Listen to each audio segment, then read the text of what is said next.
Let us know if you're hearing us loud and clear. Welcome in the ring, folks. Good to have all of you here with us. Share the live with us. Smash that emoji button, folks. Please and thank you. Welcome, welcome, welcome, welcome. It's good to be here with each and every one of you. Let us know if you're hearing us clearly from the many places you're joining us from. Let us know, let us know, let us know, let us know. If you're hearing us clearly, folks, welcome in the ring. Welcome, welcome, welcome. Welcome to each and every one of you. Good to have all of you folks here with us.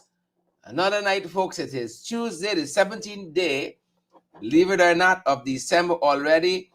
Dorrit Gibbons, is it you we see there, Dorrit? The other folks who are joining us, drop a quick comment for us.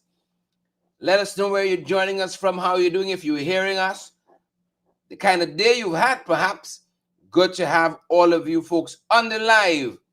Pretty Milicia, Pinky Kerr, Andrew Griffith. Andrew says loud and clear. Technician Andrew Griffith on the job tonight, working hard. Short of fortune. Good to see each and every one of you good folks on the live tonight. How you all doing, folks? Look at all the names rushing by there. Look at all those names rushing by. Good to have all of you, each and every one of you on the live. See you there, Pretty Milicia, Wilma, Abida, Debbie Apple. Good to see you, Annette Cummins, Wilma Grant, Loretta. Good to have you, Loretta Argyle. Good to see you, the Zohan Stewart, Lynn Finance. Great to see each and every one of you folks. We hope you're fired up and you're ready to go as we are, good folks. Ready to get into it. Couple of things we're following, couple of the things. You ain't gonna believe your ears tonight.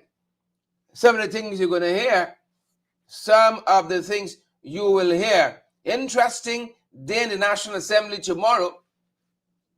You know, the government is bringing this dastardly piece of legislation.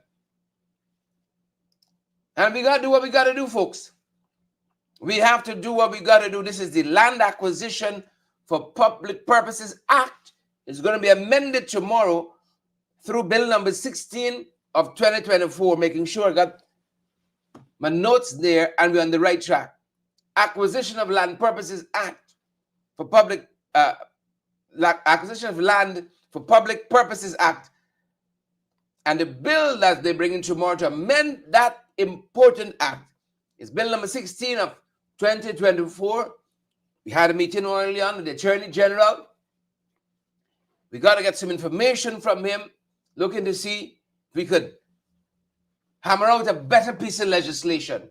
And tomorrow, folks, tomorrow, you're going to hear a lot of argumentation in the National Assembly. That's on the car tonight.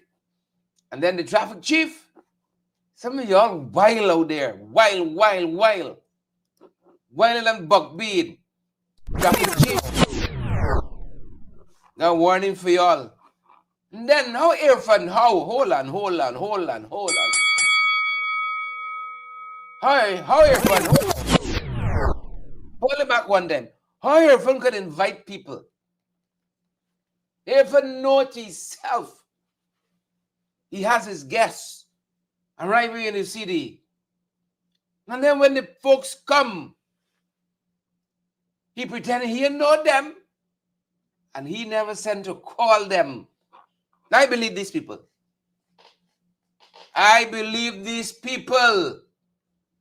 You could have all kind of fat people dancing from the ceiling. Oh, but you can't scrape to hamper for the less fortunate, shoving down with throat. Oh, international refugees. You want a refugee because you want to play nice, but you can't take care of people. On the live tonight. Dominica for the win. I telling you beforehand. Dominica for the win. Dominica making me look like nothing. Making me look like nothing. You all know. You all should know. We're going through the throes of some constitutional reform. We should be in the throes of some electoral reform. based on all the things the international observers told us. But just like Suriname, with how they're dealing with their cash transfer, really and truly catering for the needs of their people and making me look like nothing. Same way, some of the things you hear Dominica doing, folks, you will realize in very short order where constitutional reform is concerned. Joy Dotson, Brenda Solomon, Sheena Hazel, Ethelene Peters, you're going to realize we're not asking for too much. We're not asking for too much. No. We're not asking for too much. Good folks. You see?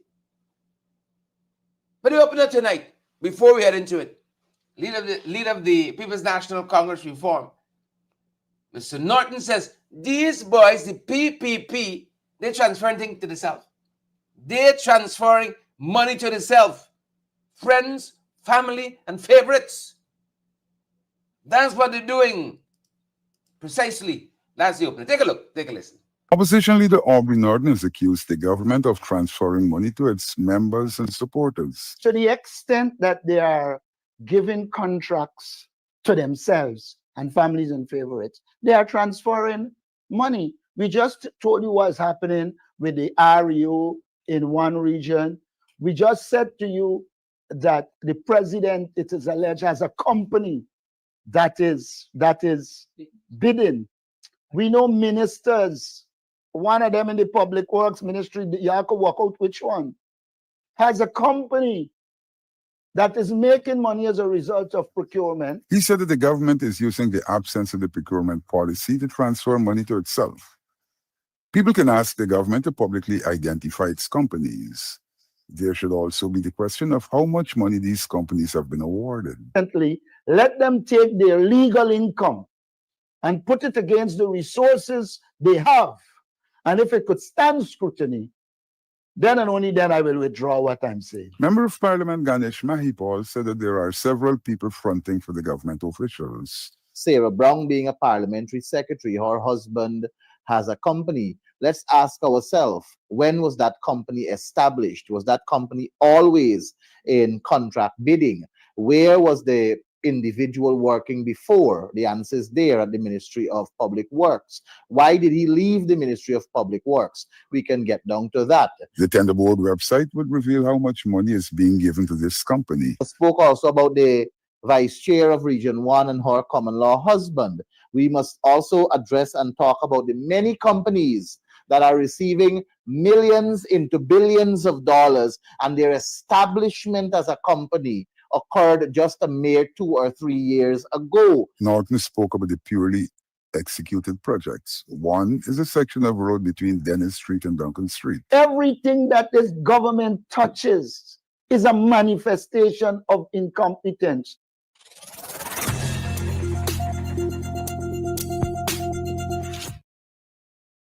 Yeah, pim. Pim.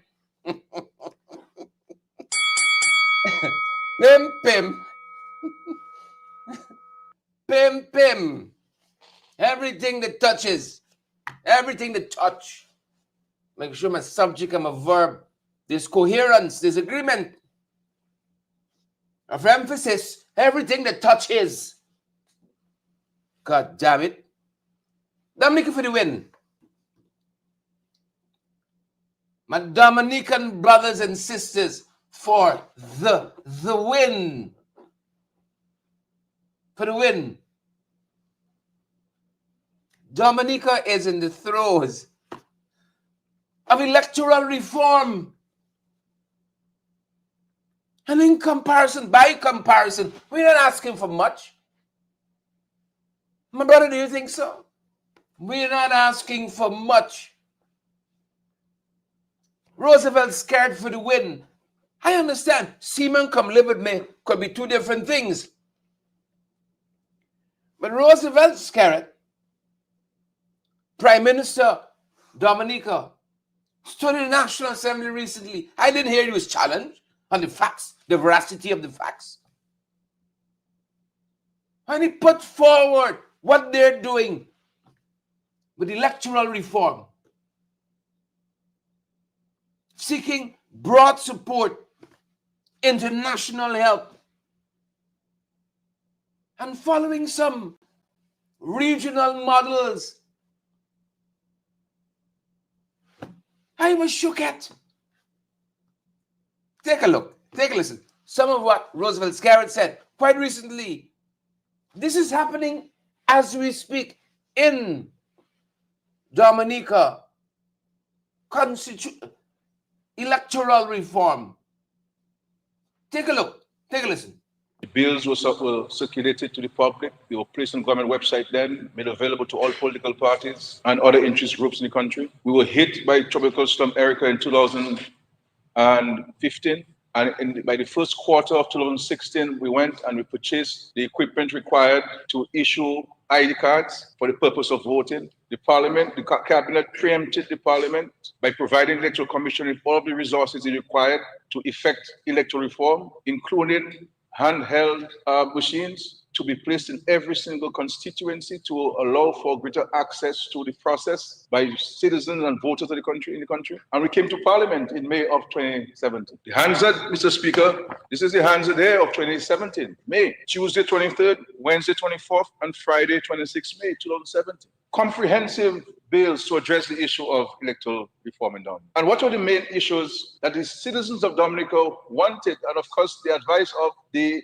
international observers, and in particular the Commonwealth Secretary, who we sought technical assistance from to draft those bills. They sent us a legal practitioner who had drafted legislation in other countries in the Commonwealth. And the Commonwealth endorsed the provisions of the bills as being able to satisfy the concerns and the observations which they made during the electoral processes of Dominica. The issue of ID cards, the issue of quote-unquote cleansing of the voters list. And we all agreed, Mr. Speaker, that we would have gone the route of certification or confirmation. All agreed on this. There were attempts to break into the Parliament. The police security barricade was breached. And in the process of maintaining peace in the country and averting bloodshed, the government removed the bills under the paper and sent it back for public consultation. I directed the Attorney General then to write to all political parties in Dominica, to write to interest groups in Dominica, and to ask of them which of the clauses in these bills and the sections in those bills that you have issue with. Let us not just make generalized statements that are not based on fact, statements that are not based on you have read, and therefore I have read it, and I'm pointing out to you the areas that we have concerns with. That's how we're going to have an intelligent and sensible discussion. By saying, look, I've read this, and I don't agree with clause 1B or section 5A of the bill. And so the AG wrote, and none of them could respond to the Attorney General then of any issues they had with any provisions of the bill.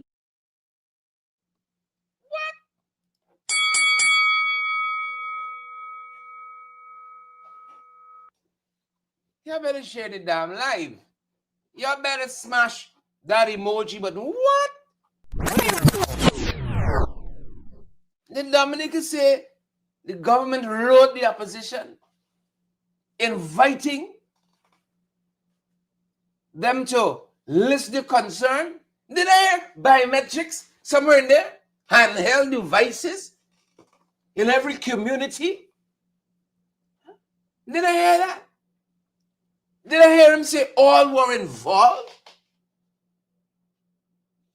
They're in the throes of electoral reform. 3 bills are before the National Assembly in Dominica. Why feel like I gotta go and talk to Roosevelt a little bit? Really talk to your friend, your fun. They all agreed on how they're gonna move forward. Then just spring it overnight on the population and the buying ID machine. Is it me? Did I hear him say they all agreed on cleansing the voters list? We gonna fight them boys here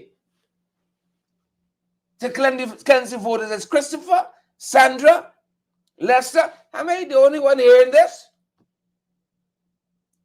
Roosevelt Scarrett, Dominica, Angeli, Abrams, Dominica for the win.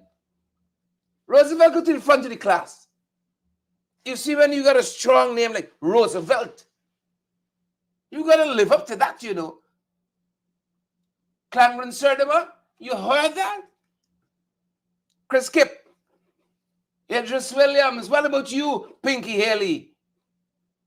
A raft of measures. You think it's stopped there? I can box you now. I can treble the box in your chest. Like you think we're asking for much? That's your problem. That's your problem. They really want valid and credible votes. They don't want valid votes. They don't want free and fair elections and elections free from fear. Did I hear him say, we have gone and implemented what the international observers have said? Did I hear that? Like I'm making things up now. Our international observers, folks, whether it was the Commonwealth, Carter Center, you had the EU, the British had anybody? I think they had the High Commissioner. And you all know how fast, say the fast. Number of recommendations. Tell me if we implement them. I won't lie. You all tell me if we implement them. If I lie, you all tell me. If I lie, you all tell me. Reform of GCOM structure to increase independence, effectiveness, and professionalism. When I hope you asked the press conference itself the other day, out to GCOM. Have we achieved that? Reform of GCOM's structure to increase independence, effectiveness, and professionalism. Have we done that? Reform of GCOM's structure to reduce or eliminate political party representation, or to increase the role, increase the role of independent members of civil society. Have we done that?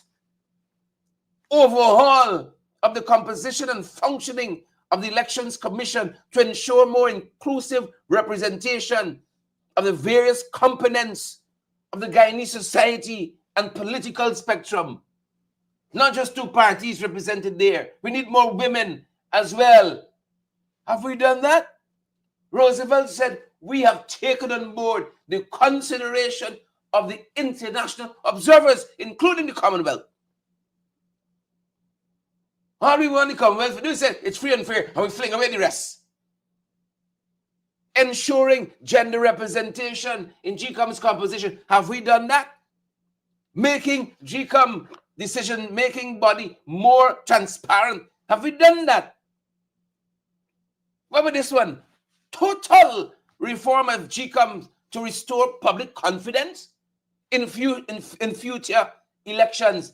They don't even want to have a review of where the 2020 elections, general and regional, may have gone wrong. GCOM don't even want to review that. What about this one? Them for life. Increasing transparency and inclusiveness by introducing a range of measures such as the timely publication of procedures, decisions, and electoral issues with keys, timely publication of procedures, decisions, and other information of public interest, and holding regular meetings on electoral issues with key stakeholders. Have we done that? In 5 years, GCOM perhaps had 3 press conferences. That's perhaps regular to them. And then overhauling aspects of the election law, including provisions in the Constitution to ensure that election officials, including commissioners, are clear about the extent and limits of their authority. Have we done that? Roosevelt, let me stop there, no? Let's try to say y'all chest. We decided that we'll go and bring an international arbiter, someone who has no role to play or part to play in the political processes of Dominica. And we identified the most prominent and the most eminent person, jurist the world has produced, somebody who served on the UN court in Africa, somebody who was the president of the CCJ, somebody who was the chief justice of the OACL Supreme Court. There's nobody in the Caribbean who can parallel Sir Dennis Byron in terms of his intellectualist understanding of the law and the judiciary. And we brought him on. When we brought him on, the same people now today who are hailing him, similar to when Jesus Christ went up on a donkey and palms were placed at him and came back, crucify him, they're now hailing Sir Dennis Byron as the matter. His report. The country must be reminded that is very same people who today are hailing Sir Dennis Byron report are the same people who burnt the report, who said they have no interest in this report, who said it was a waste of money, who said that Sir Dennis colluded with Roosevelt Skerritt and the Labour Party to draft this report. So had we allowed the process to go forward in 2017, Mr. Speaker, we would have had electoral reform before the 2019 general elections, and people would have had their ID cards to vote, and we would have cleansed the voters list, because the voters list will be less because dead people can't come and present themselves. And those who do not want to be no longer on the voters list would not avail themselves. And so we went through the process, and there's no time in the history of Dominica, not even when we had the election, the constitutional reform consultations by Sir Telford Georges, blessed memory, and Sir Nicholas Liverpool, of blessed memory, that we had such widespread consultation on the matter, as we did with electoral reform and the report of Sir Dennis Byron. Yep, you heard it there. Folks, so Dominica took the former president of the CCJ, the Caribbean Court of Justice, Sir Byron, and say, you come. You don't look like you got no sides. You ain't laughing and smiling up.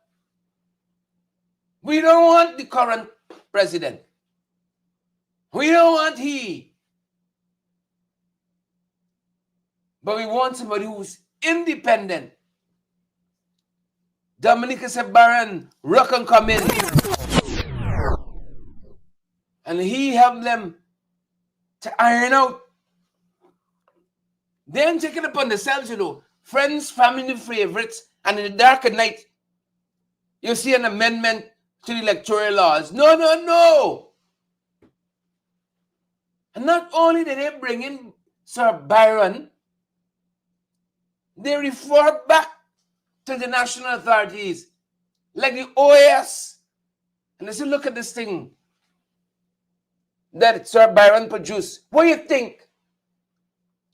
The people feel once you got an X in a box on a piece of paper, you might call it a ballot. That's democracy. You don't have to show how it meet there. Once it's there, that's it. Big hullabaloo over the last election, all the allegations.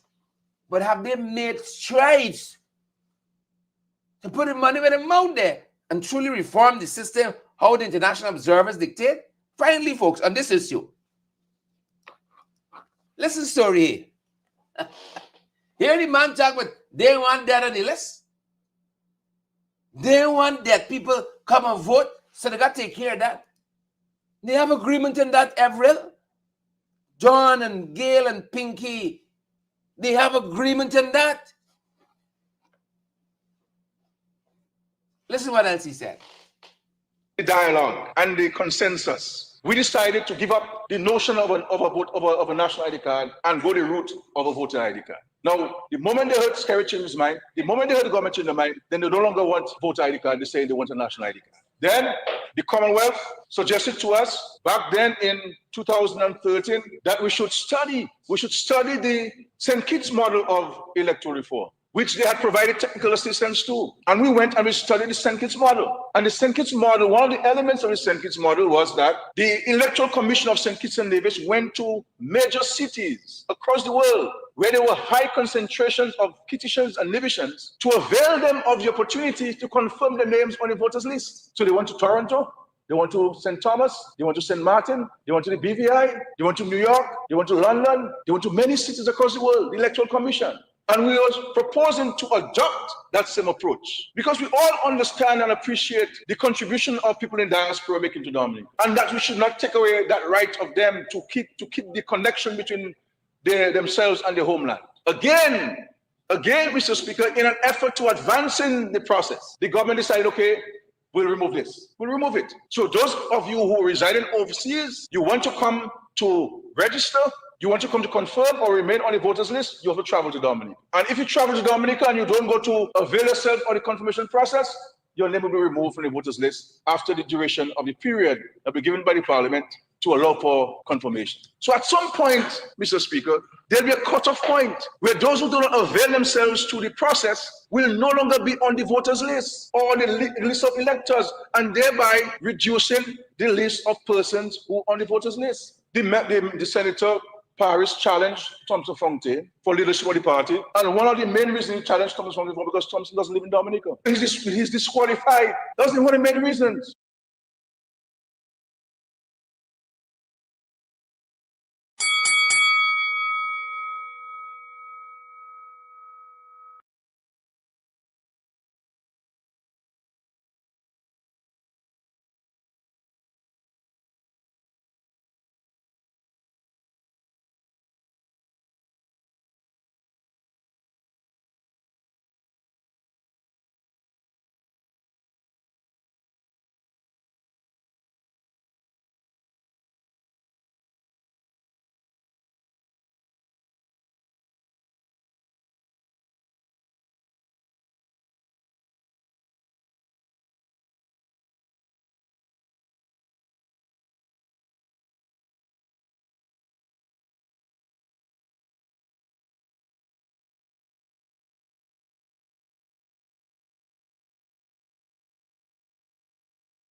Thank you, folks.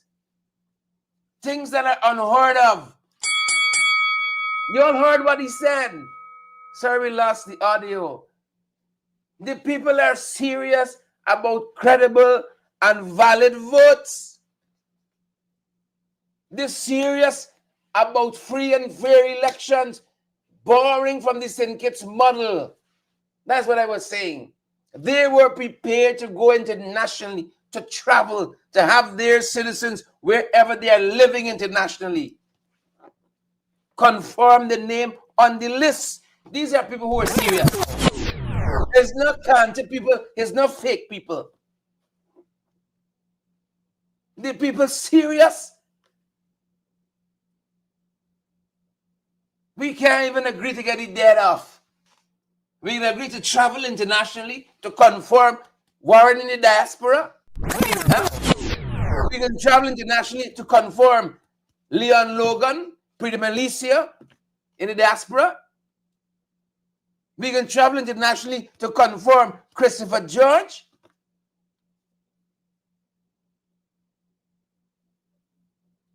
Huh? They mightn't be perfect, but at least we could say they're ahead of us. At least we could say Dominica ahead of us. Thought we might share that with you. As we are in electoral matters, we got an election next year. We got some work to do, folks. We got a lot of... Debbie! Palo Alto! We got a lot of work to do. Yesterday, the WPA Working People's Alliance had a press conference. And Dr. David Hines spoke to this issue about who can lead the thing and how perhaps we can go about doing that. Right? We got to come off the mark. We got to come off the mark, good folks. Here's some of what Dr. David Hines said on this issue, coalition leadership, and perhaps criteria for picking a leader. Take a listen. We feel that a priority has to be agreement on a program, agreement on a direction for the coalition, taking into consideration that we are vying for government. We have to agree to what we are going to put in place policy-wise when we get into government. We have to agree on a mode of governance when we get into government. We have to agree on mechanisms of decision-making when we get into government. Those, for us, are very, very important. Now, as it relates to a candidate, presidential candidate for the coalition, the Constitution requires us to have a presidential candidate, and so we have to have a presidential candidate. The WP feels that should come after discussion and consensus among the parties involved. We in the WPA do not have a candidate to put forward, and so we are not burdened with that stress. But we do have an interest in who becomes the consensus candidates. And so we agree with the PNC that there should be clear guidelines as to how we arrive at a consensus candidate.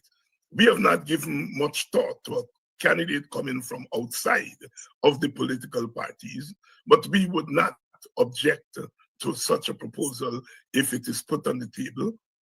We would discuss it.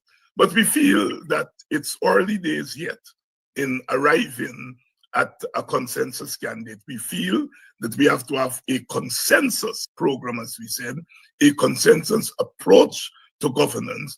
And I think out of that consensus program, out of that consensus approach to governance, we may get an insight into the type of person or candidate who should get the ticket. Suffice to say that one of the things that we have been very strong on, and we continue to be strong on, is that given the multi-ethnic nature of our society, the top of the ticket should reflect the multi-ethnic nature of the society. There's also the gender perspective.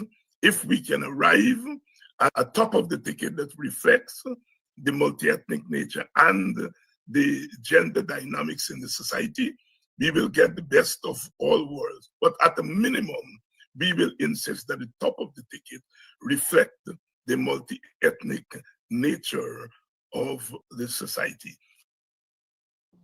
Yep. How Dr. Hines sung there? How Dr. Hines sung there? Pinky, Joyce, Debbie, Upright Youth. Multi-ethnic, gender is important. Could we see a female prime minister or even presidential candidate? So we're not opposed to a candidate coming from outside of what we see currently. We're not opposed to that. We should have discussion. Norris, how you feel about that? Dolly, F4, Debbie Hohenkirk, how y'all feel? Y'all are the real stakeholders. Y'all are the real stakeholders. While I wait for an answer, the lines will change. Had a press conference today. Y'all see the Warrows? Warrows out here got here for looking 10. Warrows traveled down from Purica. Came into Georgetown last evening on the invitation of the president. Probably thought they were going to see the lady spin from the ceiling and so on. And we are learning the folks were abandoned. My.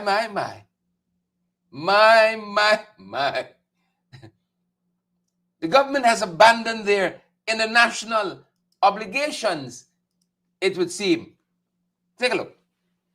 A large group of Venezuelan migrants, all of them indigenous people, came to the city to meet with President Irfan Ali, but failed. They ended up on the streets of Georgetown. The meeting with President Ali never materialized. They were women and babies. Was that they came to Georgetown following discussions that they said they had with the president of Guyana, President Irfan Ali, seeking support and some sort of intervention for them. So they said they pooled their finances, whatever they had together, and left Parika since about 5 and were in Georgetown. They said that they spoke with someone from the Ministry of Armed Affairs. That was Laura George. She said that the migrants were Warros who spoke no English. Because of their Venezuelan connection, they spoke Spanish. Ms. George said that the Alliance for Change sought help for the migrants. At some point, Minister Kwame McCoy came, so I was relieved that the government was here, the government rep was there, and they would look into their plight and their situation. Sadly, though, that became, or it ended up being the government rep walking off after talking with the indigenous, is it migrants, refugees? By this time, AFC leader Nigel Hughes had offered to house the migrants for the night. The migrants said that they had spoken with the permanent secretary, but got precious little support. The government of Guyana has to let us know what are systems in place that should a group suddenly find themselves in the city. These are women, children, babies who find themselves in any situation in the city or in a town or indigenous villages. What are mechanisms in place that we as a nation can know who to go to and where do we go to ensure that indigenous peoples like myself and many of those indigenous peoples in Guyana can go to seek help? Mr. Nigel Hughes said that the spokesperson for the Warros had been in Guyana for some 4 years. Perhaps one of the most important issues that Guyana has to face and needs to face immediately, and that is the question of what is our immigration policy. First of all, in relation to economic migrants, we would expect that these people are being documented and there is a clear policy from the government on how to treat with persons who are in those circumstances, economic migrants. Lo and behold, sometime during the course of last night and early this morning, we learned that Lieutenant Colonel Joseph Edgehill from the Ghana Defense Force, who said he was speaking on behalf of the president, said that what they had done was they fed these people sometime during the week, and then they transported them to Parika, where they fed them again and then left them. Lieutenant Colonel Edgehill took to social media to explain his role in the affair. He said that on meeting the migrants, he took them to the One Guyana kitchen across the road from State House. We then gave them hampers as instructed by His Excellency. I then made contact with the Guyana Defense Force and got a bus to assist in transporting them to Parika.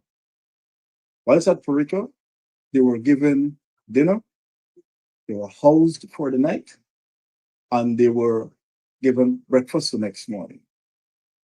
There are other financial assistance that they received, as well as transportation on the boat to Mexico. It is appalling to now hear and see that the same set of individuals are in town making outlandish claims. He feels that the government is being targeted without cause. There was no word on how these people, some 40 of them, were transported. There was also no word on why the meeting with the president never took place. The Warros claimed that they were invited to the city by the president.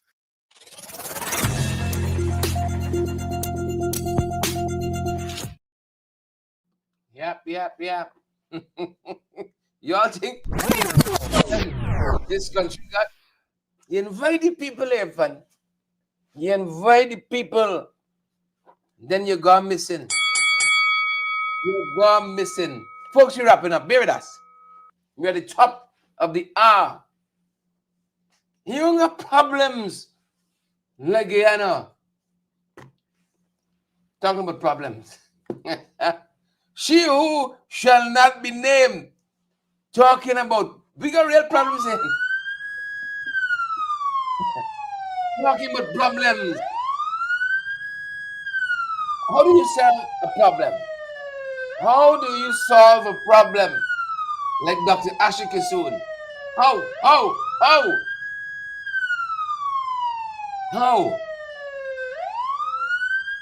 Lines of change says it's untenable, unacceptable, reprehensible. Thief in this seat in broad daylight. Broad daylight. Thief in this seat. Again, at today's press conference of the Lines of Change, friends, they spoke to this very issue. How they're trying to solve the problem that is Dr. Asha Kisoon. Take a look. How you solve the problem?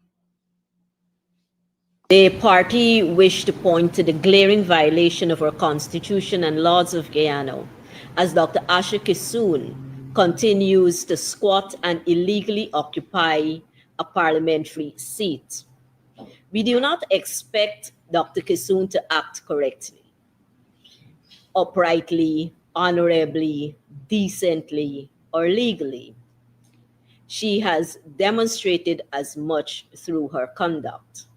However, GCOM, its chairman and members, have a constitutional duty to act by recalling the proclamation admittedly erroneously issued, which stated that Dr. Kisoon is a duly elected member of the National Assembly and thus entitled to be sworn in and to serve in what is supposed to be the highest decision-making forum of the land. Whether the error was discovered one day or 1 year late, it remains an error, which grows more egregious as each day that is knowingly allowed to continue.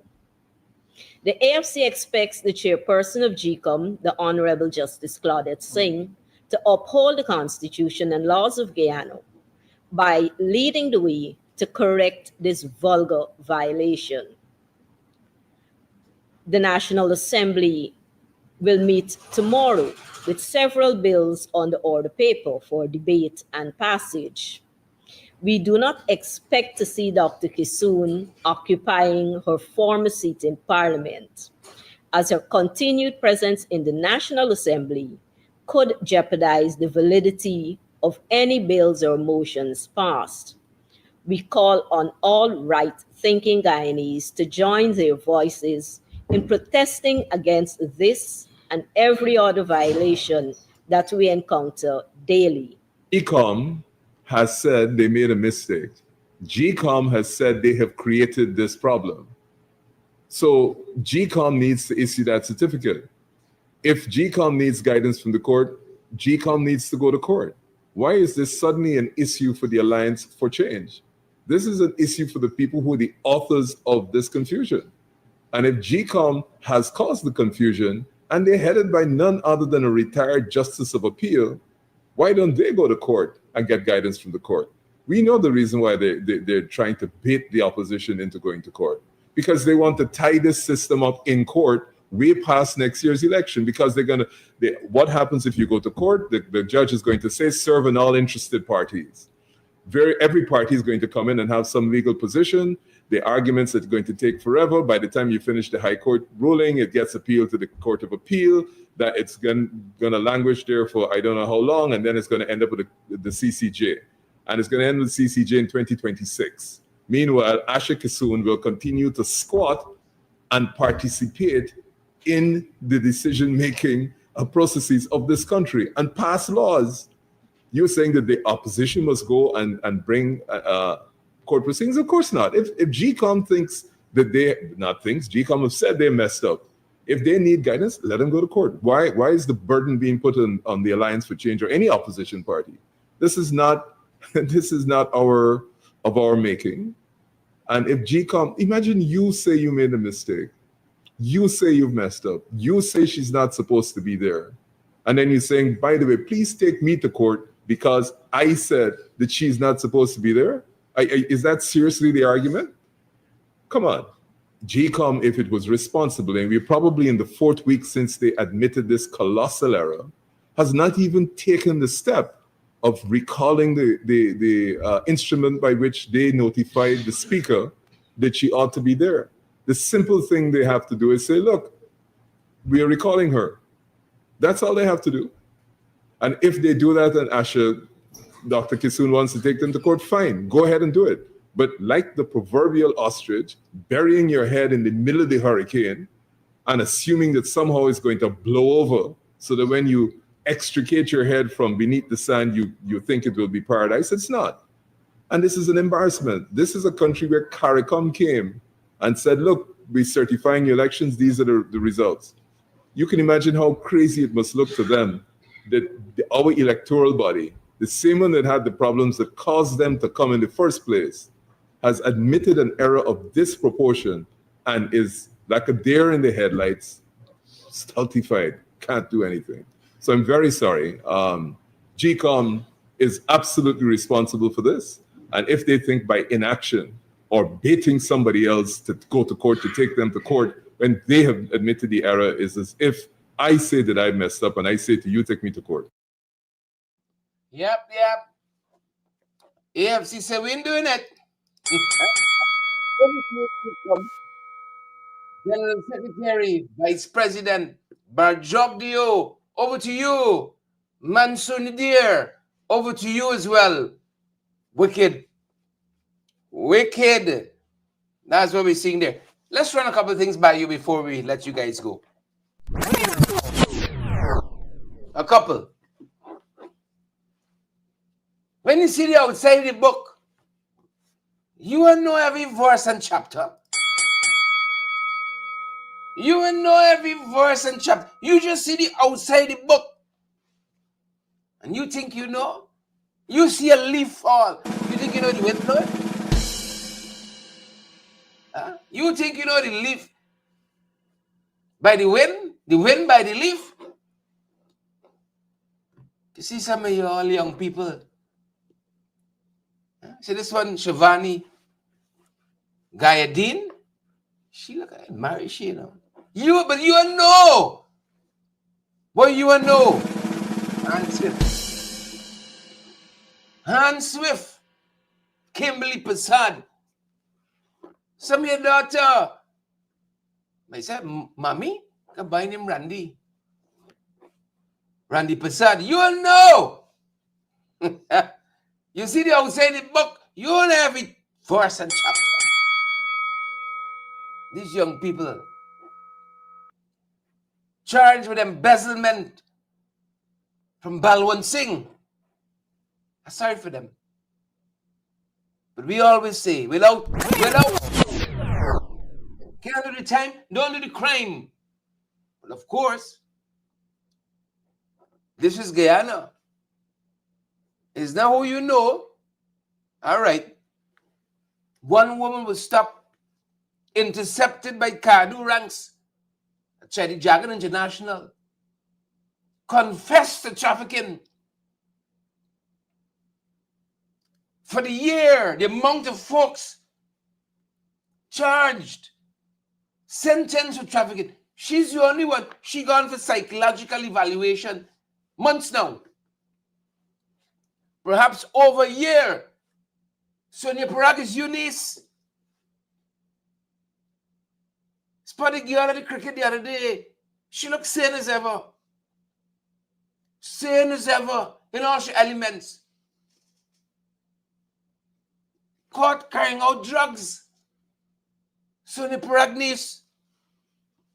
You think because you see the outside of the book, you know every chapter and verse, front to back? Can't do the time. $multi-million. Larceny by clerk or servant. This is the charge. Embezzlement. Yep. Embezzlement. Shivani Gayadeen, Kimberly Pasad, Randy. You see some of y'all done said, I can see the churn already. Get some nice long here. You know, come down. Come on, young people. Come on, young people. Pick up yourselves.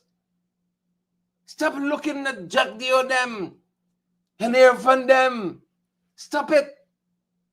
They're setting a bad example for young people. I know y'all gotta go. Look, story. This is all one day, no?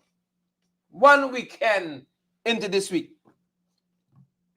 1 weekend into this week. Y'all tell me the people across this country.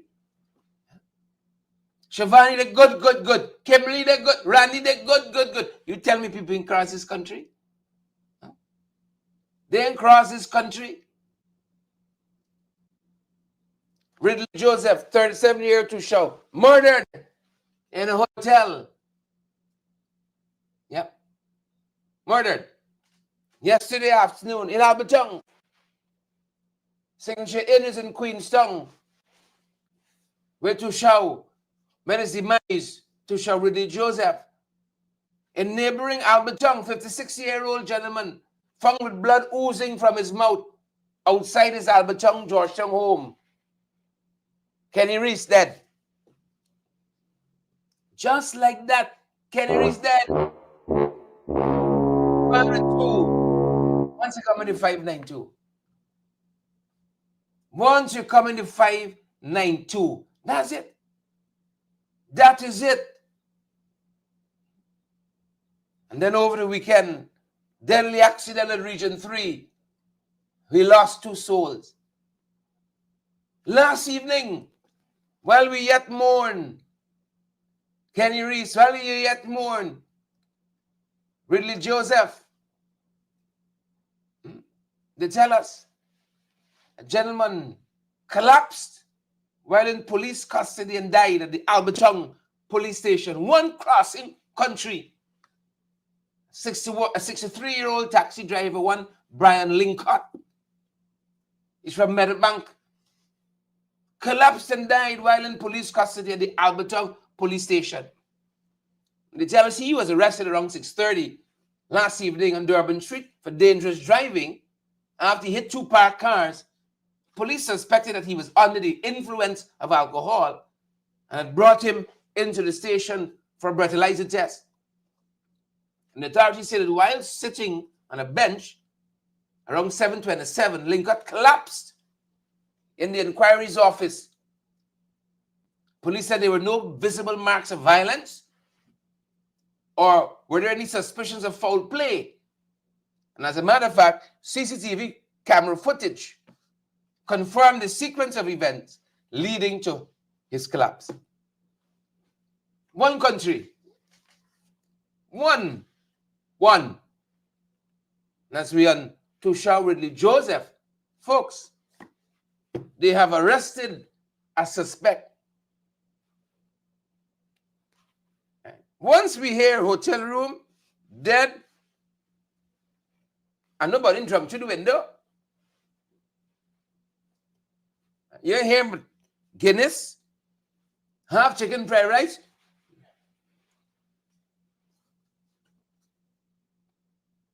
This young man, 26 years old, 26. Listen to this story. Before you run out, Tushaw Joseph is 37. This young man is 26 years old. They said he was questioned and confessed to the crime. And according to information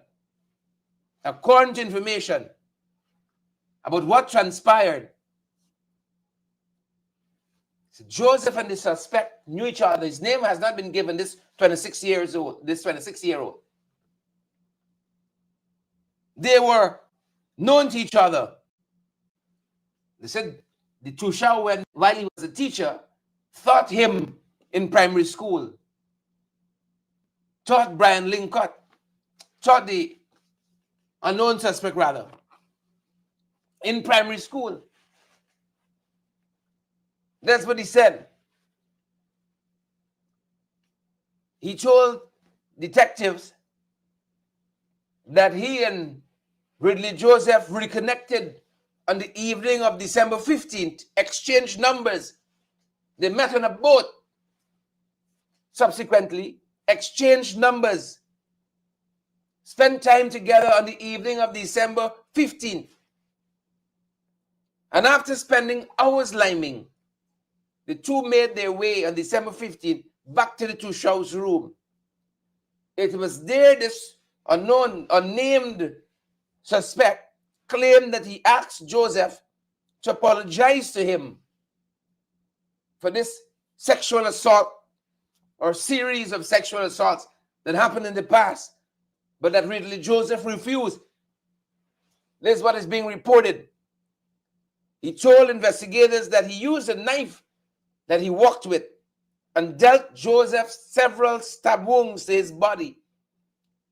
He then took possession of the Tushau's phone, which he eventually discarded, as well as a knife used to commit the crime. Yeah. Investigations are continuing. Investigations, good folks,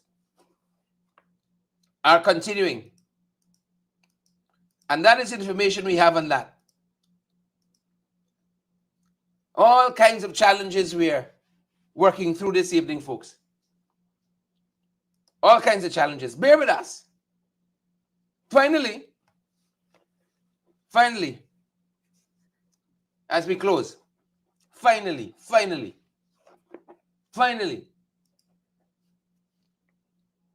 this is what they're telling us. That a gentleman was found. Do we have it right? Yeah. A gentleman was found dead. A lot of death this week. Right? A lot of death this week. If you can stand it. A lot of death this week. This is up the East Coast. His name has not been given. And then we saw a policeman caught on camera kicking a man in his head as the man laid on the road. This is in the vicinity, they tell us, of UG Road and the highway. Policeman observed kicking a man on the ground in his head, folks. In his head. Seemed to have stopped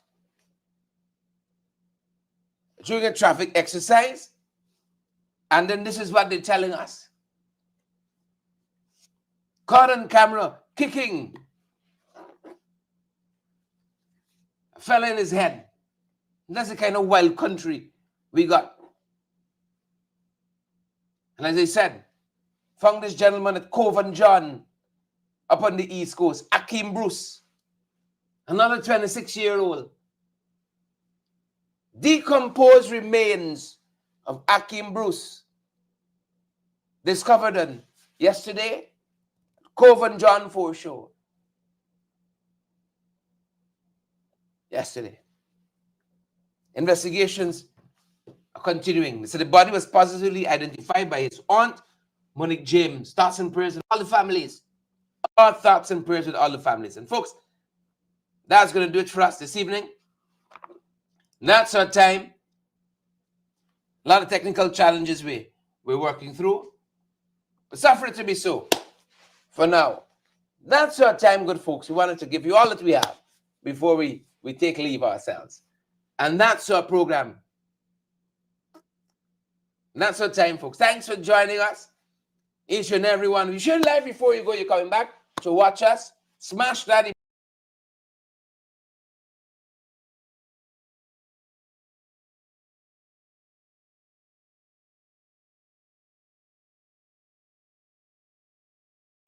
Try to do it tonight, folks. Let that suffice. That's our time, good folks, and that's our program. We're going to catch you guys on the next one. You see the myriad technical difficulties? Myriad technical, they're trying to do it. That's our time, good folks. Stay safe. Stay safe until our next broadcast. Stay well. Stay safe. Is it going to let us close?